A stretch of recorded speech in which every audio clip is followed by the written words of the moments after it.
Okay, so we're back home, and we didn't get the bull.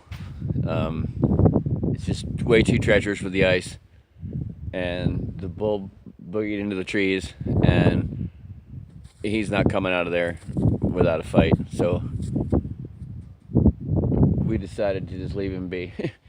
Anyway, this here is number 2, and if you can see, maybe he'll come over. He's soaked with sweat.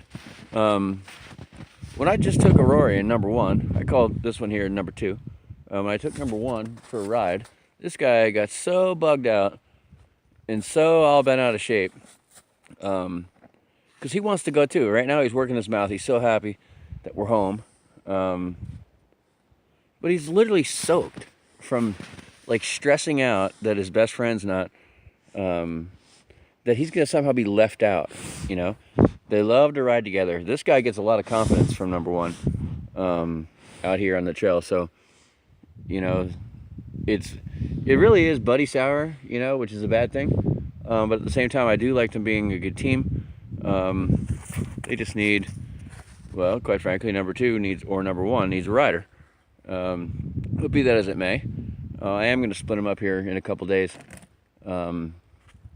just to give number 2 here a little more one-on-one, and also to try to get him out of this, you know, panic when his friend leaves. But he does it too. Number 1 does it too. They all kind of do it. That's why there's 3 at the farm, and not all 5 are here this winter, because it'd be mayhem right now, and they're going through hay like crazy. But anyway, it's thawing out today a little bit. It's still cold, and that hydrant over there still froze down. I heard the water. I did open it up, and the water tried to come up, but it must be ice blocking it again. I dumped 2 gallons of hot water on it, didn't open up. We're gonna try it here again after I get the saddle off the horse. But anyway, here's number 2, good looking boy. He's a 4-year-old, he's awesome. He's a great ride, and he wants to get in the game. He wants the job, he wants to work, he wants to ride, but right now is really not a good idea. I haven't ridden. I rode number 2 2 weeks ago. Well, 10 days ago we drove cattle, and we stayed on the road pretty much on the gravel. There was ice, we went around it. We stayed in the snow. There's all ice underneath this snow from the Christmas ice storm, and there's a good 2 inches of ice below all this snow, so it's really dangerous. And we just went out and tried to get that bull. He was slipping on the ice. Arroyan broke through some ice. It kind of disturbed him a little bit. Usually, well, not usually, but last year I kept Arroyan shod with sharps with I believe it's borium welded on his shoes, and it gives him points, and they're ice points, and he can run across the ice, literally run across the ice. And this guy's chewing the wood right now to get attention, which is a bad deal.